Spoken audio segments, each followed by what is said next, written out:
Iskon BBT founder Acharya is divine grace Prabhupada ki Granta Rakshima Bhagavata ki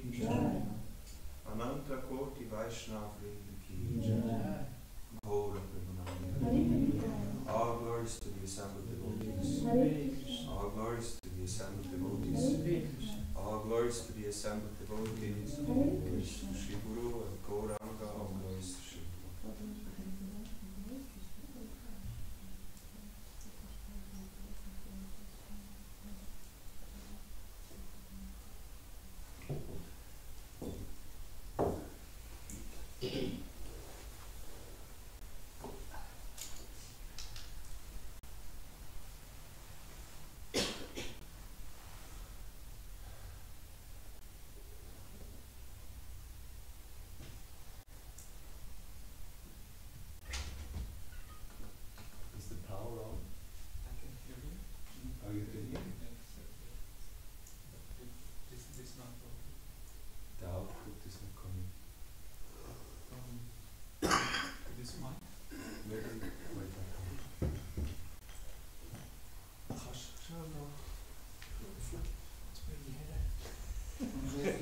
It's not working. Oh, hat jetzt aber gut da. Ja, jetzt. Aber jetzt nicht mehr. Das ist echt ein Akku. Ah, schon? Ja.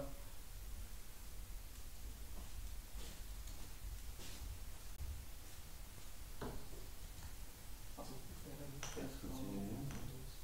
ist schon gleich, wenn es aufgewählt ist. Gibt es die mal? Weil es ist übereinander nachgestellt, Powerball.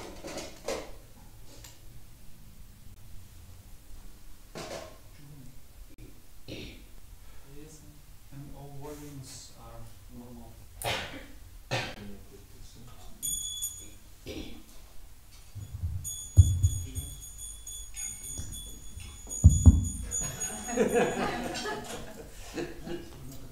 Hare Krishna. Genau, Backup und. Hare Krishna.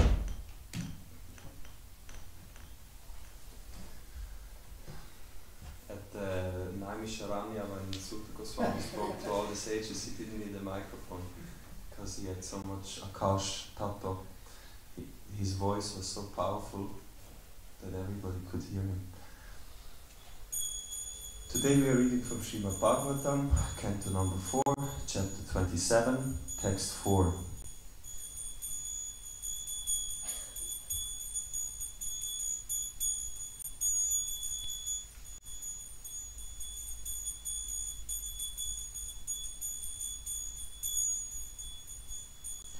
Sharyana Unnattamado Mahamana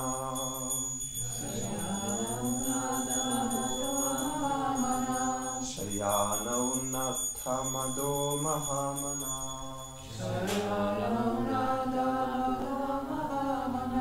Maharhatalpe Mahishi Bujopadi Maharhatalpe Mahishi Bujopadi Maharhatalpe Mahishi Bujopadi Maharhatalpe Mahishi Bujopadi Tam eva viro manute parangyatas Tam eva viro manute parangyatas Tam eva viro manute parangyatas Tam eva viro manute parangyatas Tamo vibhuto nanijam paranchayat Tamo vibhuto nanijam paranchayat Tamo vibhuto nanijam paranchayat Tamo vibhuto nanijam paranchayat Shayana Unnattamado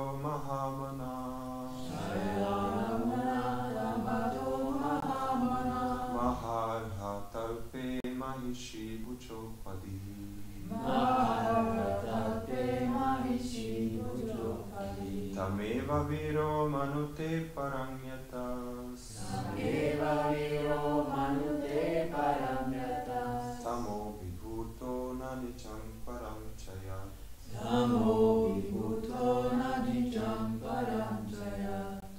Please chant. Jayana Unadamato Mahamana Sayana Unadamado Mahamana Maharvata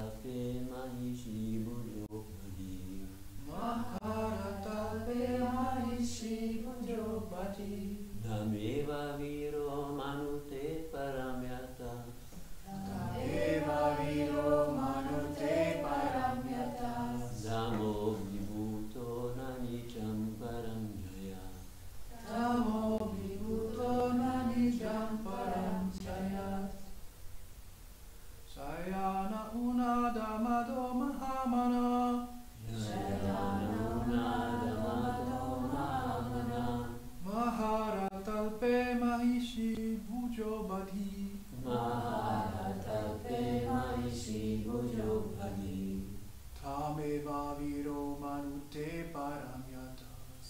Tameva viro manute paramyatas. Tamo vibhuto nanijam param jayat. Tamo vibhuto nanijam param jayat. Cheers.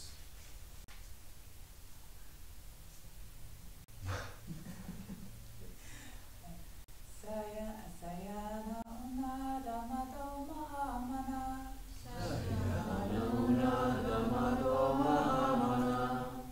Maharatalpe mahishi pujopali.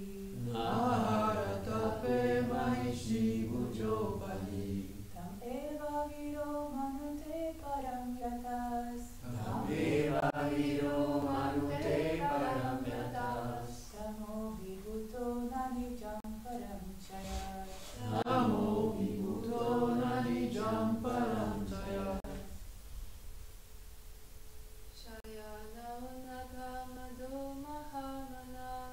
Shayana unadamado mahamana. Maharatape mahishi pujopatihi.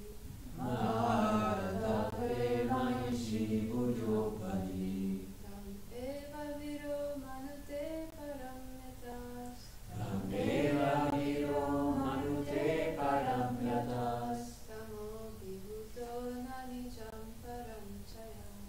Tamo vibhuto nanijam param chayat. Shayanaha. Lying down. Unnathamadaha. Increasingly illusioned.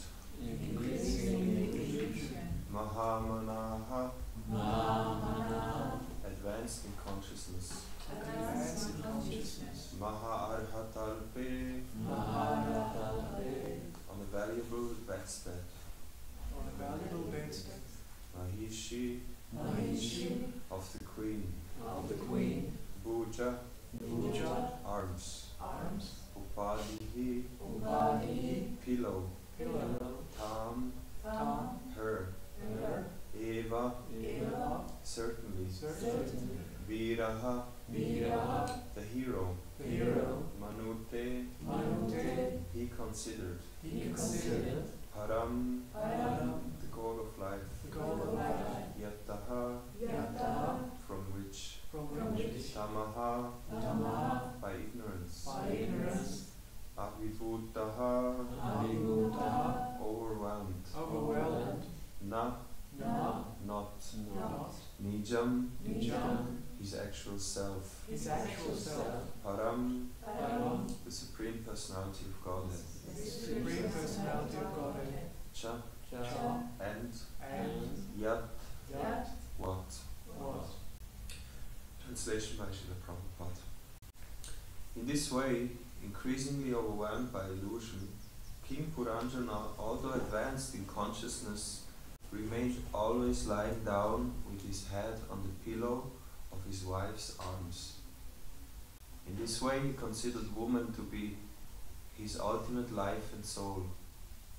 Becoming thus overwhelmed by the mode of ignorance, he could not understand the meaning of self-realization, of his self, or of the Supreme Personality of Godhead. Purport. Human life is meant for self-realization. First of all, one has to realize his own self, which is described in this verse as Nijam. Then he has to understand or realize the Supersoul or Paramatma, the Supreme Personality of Godhead. However, when one becomes too much materially attached, he takes a woman to be everything. This is the basic principle of material attachment. In such a condition, one cannot realize his own self or the Supreme Personality of Godhead. In Srimad Bhagavatam 5.5.2, it is therefore said, Mahat Sevam Varam Ahur Vimuktestamudvaram Yoshitang Sangi Sangam. If one associates with Mahatmas or devotees, his path of liberation is opened. But if one becomes too much attached to women or to persons who are also attached to women, that is, attached to women directly or indirectly, he opens the Damodvaram, the door to the darkest region of hellish life. King Puranjana was a great soul, highly intellectual and possessed of advanced consciousness, but due to his being too much addicted to women, his whole consciousness was covered. In the modern age, the consciousness of people is too much covered by wine, women, and flesh. Consequently, people are completely unable to make any progress in self-realization. The first step of self-realization is to know oneself as spirit soul apart from the body. In the second stage of self-realization, one comes to know that every soul, every individual living entity is part and parcel of the Supreme Soul, Paramatma, or the Supreme Personality of Godhead. This is confirmed in Bhagavad Gita 15.7. Mamaivangsho jiva loke, jiva bhuta sanatanaha, manashastani indriyani, prakritistani karshati. The living entities in this conditioned world are my eternal fragmental parts. Due to conditioned life, they are struggling very hard with the six senses, which include the mind. All living entities are part and parcel of the Supreme Lord. Unfortunately, in this present civilization, both men and women are allowed to be attracted to one another from the very beginning of life. And because of this, they are completely unable to come to the platform of self-realization. They do not know that without self-realization, they suffer the greatest loss in the human form of life. Thinking of a woman always within one's heart is tantamount to lying down with a woman on a valuable bedstead. The heart is the bed.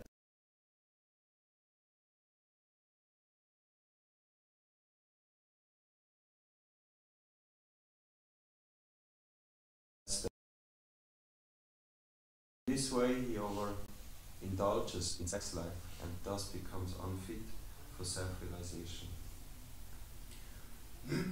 Om Adhyanathimirantasya Gyananjana Shalakaya Chakshurunmilitam Yena Tasmai Shri Gurave Namaha.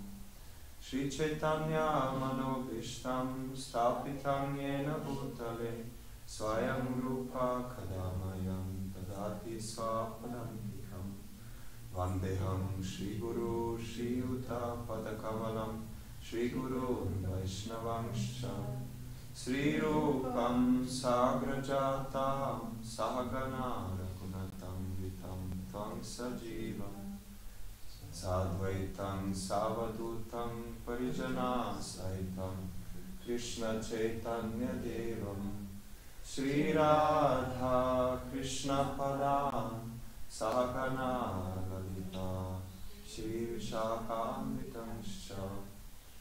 He Krishna Karuna Sindhu Dinabandhu Jagatpate Gopesha Gopika Kanta Radha Kanta Namostute Tapta Kanchana Gaurangi Radhe Vrindavaneshwari Vrishabhanu Sute Devi Pranamami Hari.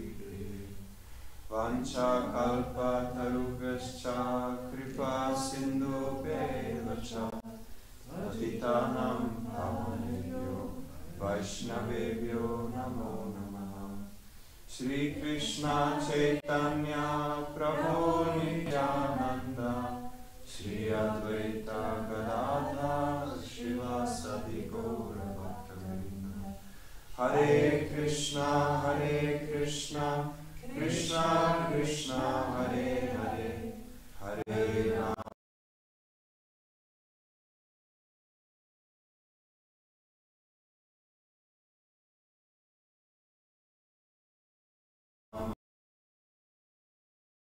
Vishnupadaya Krishna Prasthaya Bhutale Shrimate Bhaktivedanta Swami Niti Namini.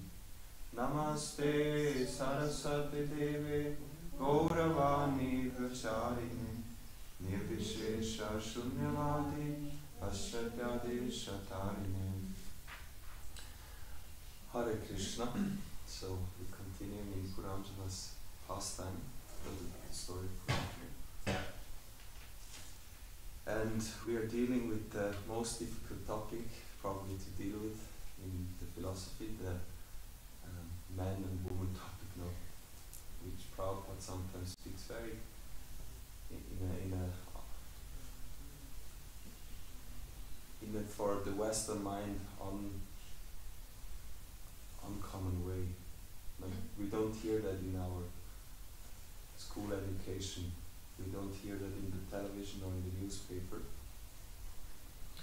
And if people who are not familiar with spiritual life hear this, they will feel very much agitated, uncomfortable. Because the basic principle of material attachment is the attraction between man and woman.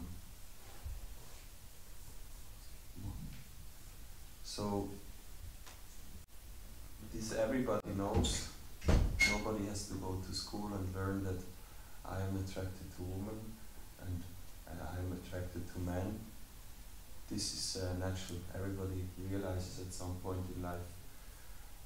And the whole materialistic life revolves around that principle, the attraction between man and woman. So when materialistic people hear from Bhagavatam such kind of statements, or when they hear such statements from the pure devotee, they feel agitated and unhappy. And so for us, coming to Krishna consciousness, also it sometimes feels uncomfortable for us when we hear that, because we are not pure souls yet. So when we hear these kind of statements, we not always feel happy about it.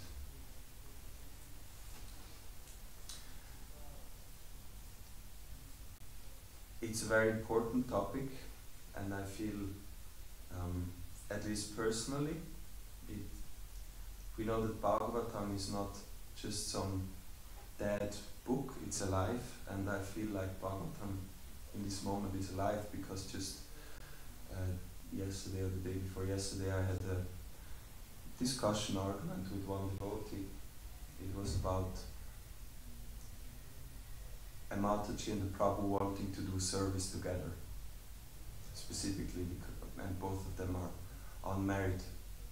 And I felt a little bit unhappy about this, because according to what we also hear here in Bhagavatam, as devotees we should be very careful about not unnecessarily mixing.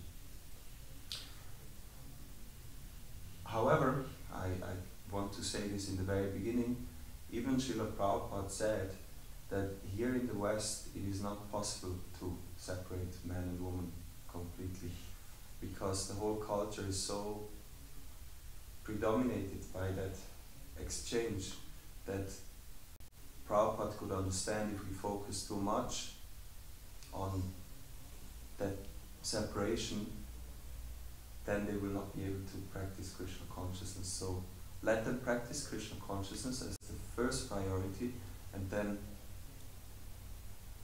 he tried to regulate as much as possible. For example, in the class, the Mataji sit on one side, the Prabhus on another side, doing other things.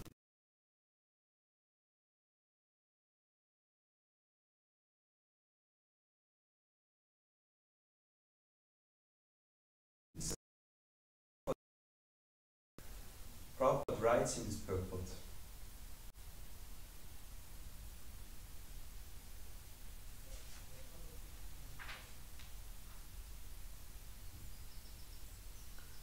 unfortunately, in this present civilization, both men and women are allowed to be attracted to one another from the very beginning of life. And because of this, they are completely unable to come to the platform of self-realization. Prabhupada is very clearly saying it's an unfortunate situation. Again, for the materialistic man and woman, that kind of mingling is actually what gives enjoyment. So in today's society, there is free mixing everywhere because that's where man and woman receive enjoyment. Actually, I tried to put a few quotes together from Srila Prabhupada because it's a sensitive topic, and I think it's good to hear from the pure devotee. And I wanted to start off by quoting one verse in Bhagavatam to establish one point, because we hear in the purport about the man being attracted to the woman, no? And the whole story is Puranjana as a man being instructed. When one becomes too much materially attached, he takes a woman to be everything. So we also have women in this assembly. So to make the point that actually it's meant for the man, but it's also for the women, there is one verse in the Srimad Bhagavatam where Kapila Dev preaches to his mother, Devahu. A woman therefore should consider her husband, her house and her children to be the arrangement of the external energy of the Lord for her death, just as the sweet singing of the hunter is death for the deer. Purport. In those instructions of Lord Kapila Dev, it is explained that not only is woman the gateway to hell for man, but man is also the gateway to hell for woman. It is a question of attachment. A man becomes attached to a woman because of her service, her beauty, and many other assets. And similarly, a woman becomes attached to a man for his giving her a nice place to live, ornaments, dress, and children. So Prabhupada is making the point that it's vice versa. Traditionally, the man would study scriptures, and that's why it is directed towards the man more. But here, Kapila Dev, being the son preaching to his mother, who is a woman, it's turning around.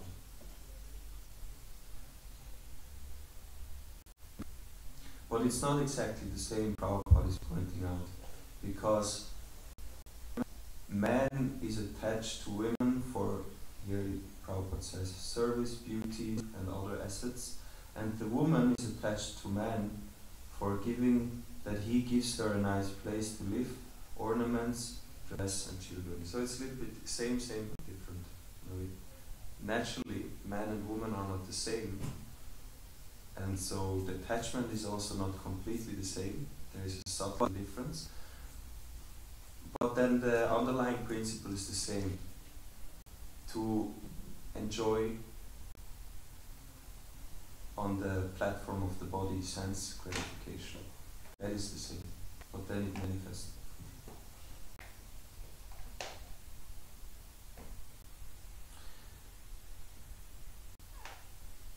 So that in this way we can understand it's relevant for both man and woman.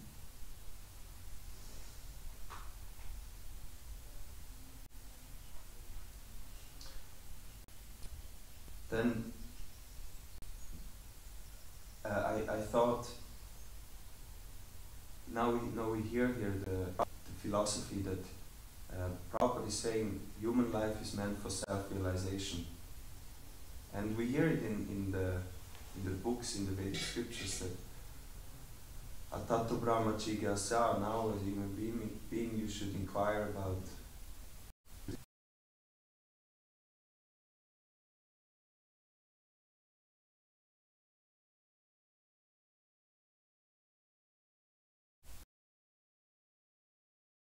And also in Bhagavatam, we get like a chance to go back in time.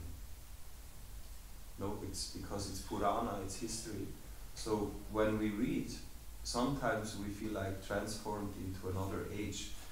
And here I'm reading from Krishna coming to Dwaraka, actually leaving Dwaraka. That verse says, out of a loving desire to see the Lord, the royal ladies of the Kurus got up on top of the palace, and smiling with affection and shyness, they showered flowers upon the Lord. So Krishna, he left Dwaraka, he went through the roads, and then the ladies were on top of the buildings. And Prabhupada gives a very nice purport. Shyness is a particular extra natural beauty of the fair sex. It commands respect from the opposite sex. This custom was observed even during the days of the Mahabharata, more than 5,000 years ago. It is only the less intelligent persons not well versed in the history of the world who say that observance of separation of female from male is an introduction of the Mohammedan period in India.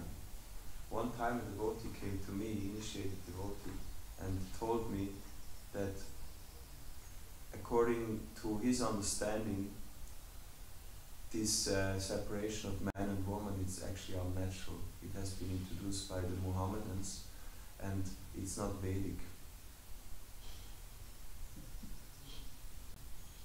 Yeah, and it's not happened one time, it happened maybe 2-3 times. So that kind of opinions are there, but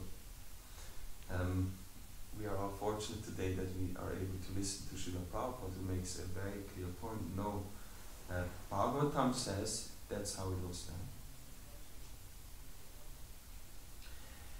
And Prabhupada continues, this incident from the Mahabharata period proves definitely that the ladies of the palace observed strict parda.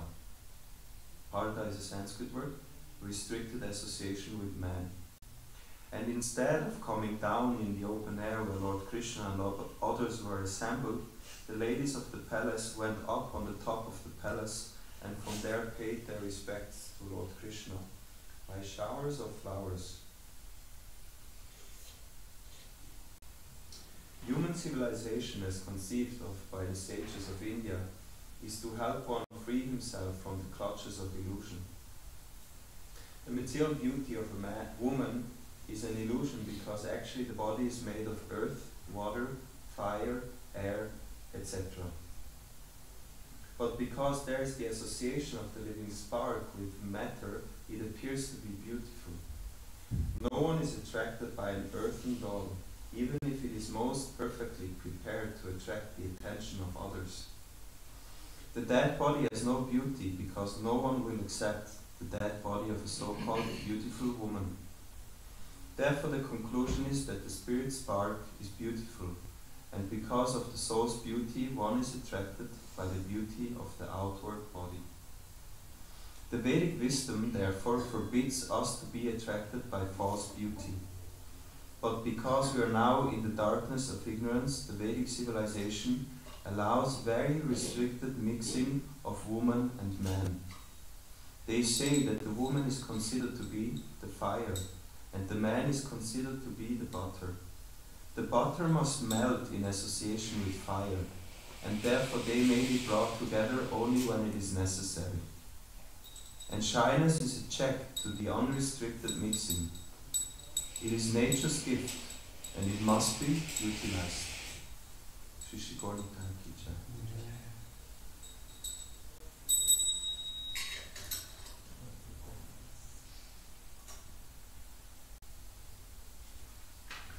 Prabhupada, in the purport of today's verse, he says,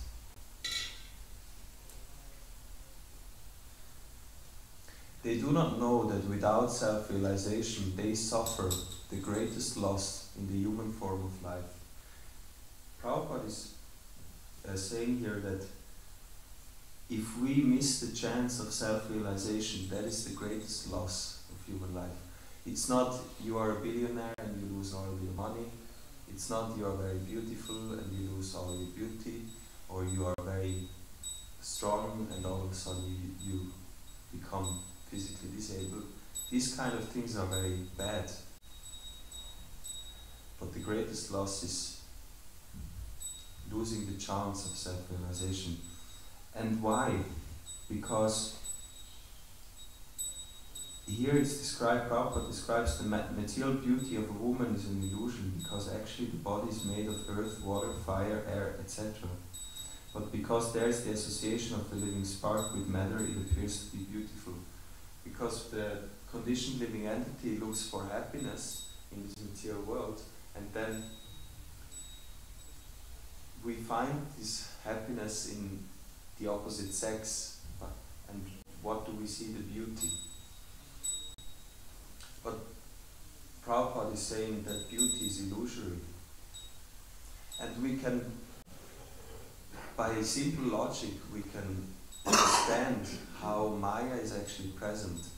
We can have a young, let's now take a young woman and an old woman, and put them next to each other and observe.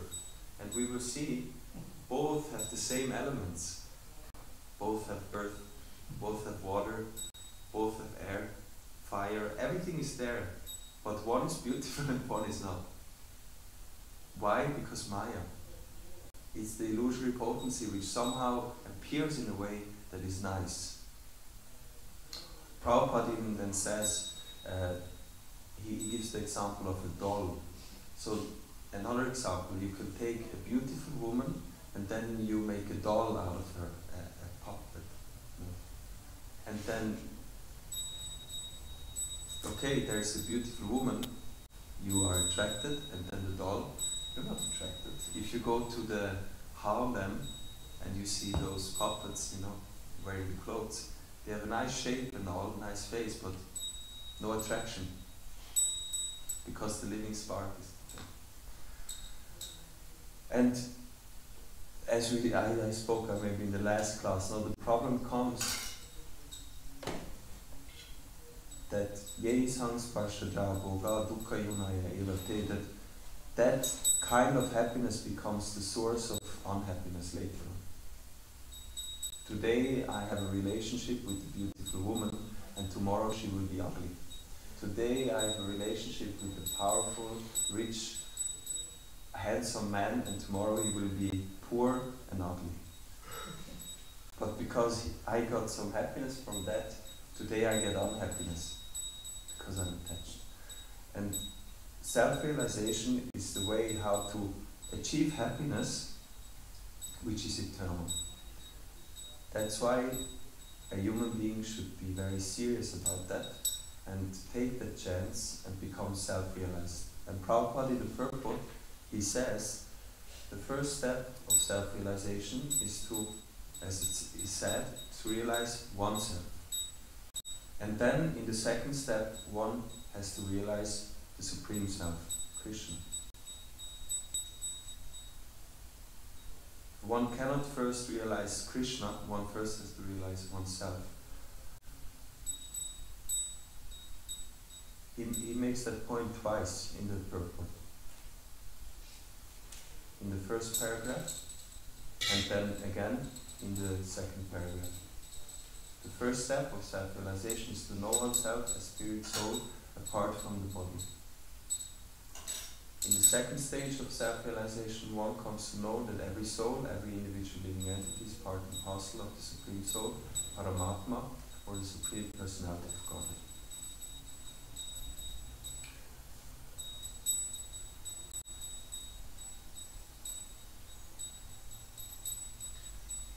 So that's the philosophy. And now how do we apply it?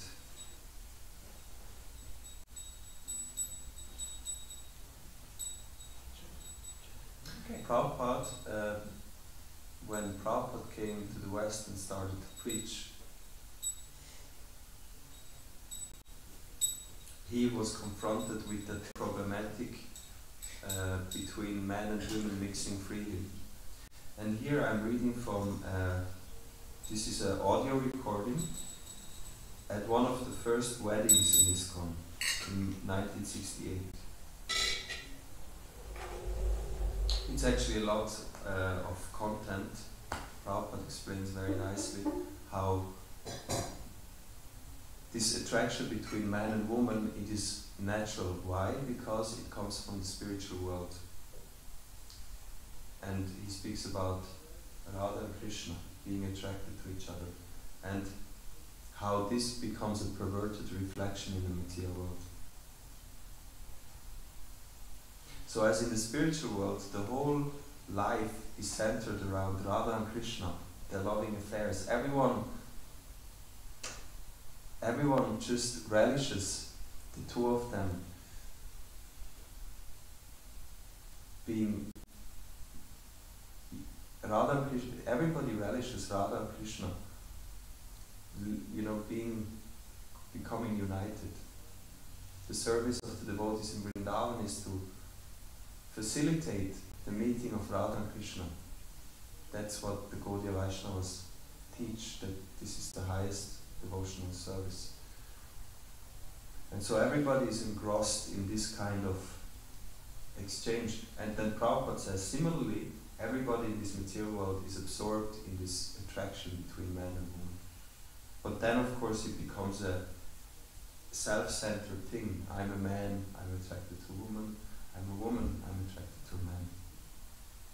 So Prabhupada, he takes us a little bit back to India here in this lecture. So in India, still, amongst the strict followers of Vedic principles, this lust affair is adjusted spiritually. What is that? The boys and girls, they are not allowed free mixing before marriage. Especially both the boys. Here, one of our students, so he's probably saying one of our students, maybe Gargamuni or Achyutananda, somebody went to India very early. So he's saying, one of our students, he was in India and he tried to talk with a young girl on the street and she was insulted. He was surprised because the practice is there that no young boy or young girl can talk with. Of course, now it is different. Even up to our young time, we have seen that without being married, no girl, no boy could mix together. So this lust affair, this attraction, was little bit controlled. The father, the parents of the girl, and the parents of the boy would select. They had no personal selection, and that selection was made very scientifically, taking the horoscope of the girl, taking the horoscope of the boy, and calculating how this boy and girl will amalgamate. If something becomes one. So speaks like a scientist. How their lives will be happy. So many things they were considered. And when everything was settled, then the marriage would take place. That is the system of old Indian Vedic principle. So Prabhupada grew up in that kind of civilization. Of course, it was not, we know that there is it degenerates. No, when we heard from the time when Krishna was on the planet, at that time the ladies would be on the roof maximum, and even then probably they would be covered. And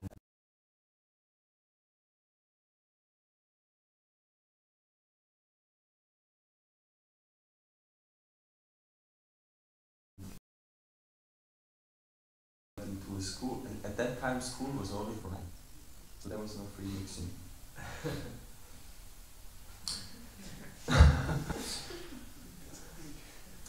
I wanted to let me see if I can find Prabhupada in the first canto of Srimad Bhagavatam. We know Prabhupada wrote the first canto in India, and he was not in the West yet at that time. So sometimes when you read, it's interesting to see how, what kind of purports he gives. It's a little bit different sometimes. And there, in one purport, I'm not going to look it up now, but it's the verse where Kali appears, and Kali appears, the personality of Kali Yuga, Kali. And Prabhupada then gives a purport, and it's like he's preaching to the Kshatriyas of the state, because he's giving advice what they should do in order to avoid Kali having influence. And he speaks about the mingling of man and woman. And he says, because already at that time, I think, man and woman would go to school together, and Prabhupada said they can only mix in school if boys and girls are already married. So that was Prabhupada's vision, that okay, you have school for boys and girls, but before they go to school you marry them. And then in the second point he says, if there is some apparently if there is some unmarried boy and woman, and if there is some attraction, then you immediately marry them. Like Prabhupada actually did when he came to the West. Prabhupada explains in that lecture I was reading that I came here to the West, and some of the young boys and girls, they came to me and they wanted to become my disciples. But I could see that they are mixing freely, so I first had to get them married. And we know that those disciples, they had to first get married. So I think Guru Das or Yamuna, I'm not sure, they tell the story that they decided they want to get initiated. One of the two, and the other one didn't really want to get initiated, so but the wife forced him, and they went to Prabhupada, and Prabhupada, not forced, but encouraged him. And so they went to Prabhupada, and then Prabhupada said, yes, I can give you initiation, but first you have to get married. So tomorrow we will get you married, and day after tomorrow I will give you initiation. So that devotee, I think it's Guru Das, then he says, not only now I take initiation, also I have to get married, and everything happens within 2 days. And he said, I think Prabhupada knew that he doesn't want to give us any time, so we don't become mental. So just do it quickly, get married. So now that, maybe to finish off that lecture, we all have to make a personal choice. And what kind of choice can we make? That is also described in that purport. Prabhupada quotes from Bhagavatam, Mahat Sevam Dvaram Ahur Vimuktis Tamudvaram Yoshitam Sangi Sangam. That one can associate with the Mahat, the Mahatma, or one can associate with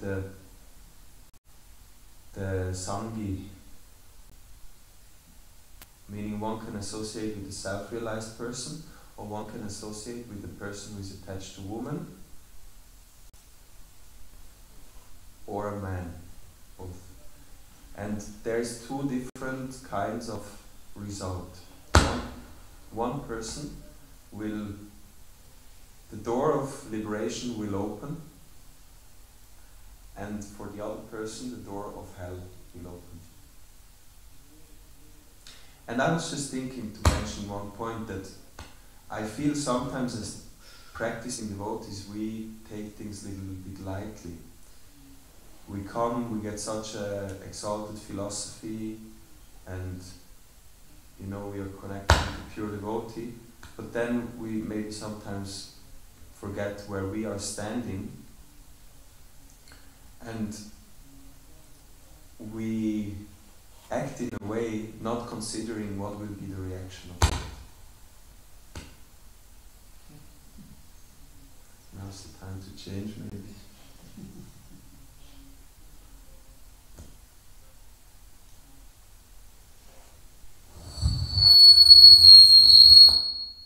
Or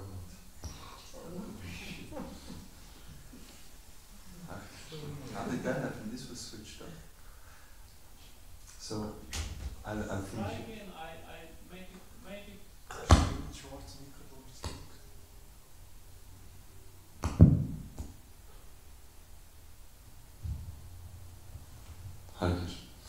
So, we shouldn't take this so lightly, because even we are practicing devotees, but still, if we don't act properly, then we'll have reactions for that. That's the law of material nature. And I want to give one example, which I was just reading in Chaitanya Charitamrita in the Antya Lila. There's the description of Raghunath Das Goswami, how he joins Lord Chaitanya. And there is described how Raghunath Das Goswami was born in a Vaishnava family. So he was a Vaishnava from birth. And we know the story. Raghunath Goswami wanted to join Mahaprabhu, but his parents wanted to keep him engaged in the household. And so he tries to escape for a long time, and they always bring him back by force. And then at some point he manages to come to Jagannath Puri and he joins Chaitanya Mahaprabhu. And so Chaitanya Mahaprabhu, he sees Raghunath Goswami and then he says, Krishna has bestowed his mercy upon you. Now you have gotten freedom or relief from the material bondage. And he was speaking heavily. He was saying that this material world is like a toilet, a pot full of stool. And Krishna, by his mercy, he has relieved you from that. And then then he goes on, he says, your parents, they are, materialistic people, they are fallen people, fallen. And who are his parents? His parents, they were great Vaishnavas. It's described, they were giving donations to all the people in the whole area, meaning they were sustaining the life of many, many people in the whole area by their donations. They were so pious, great Vaishnavas. But Mahaprabhu, I was wondering, why is he so heavy? Because he's making the point that our goal is to go back home, back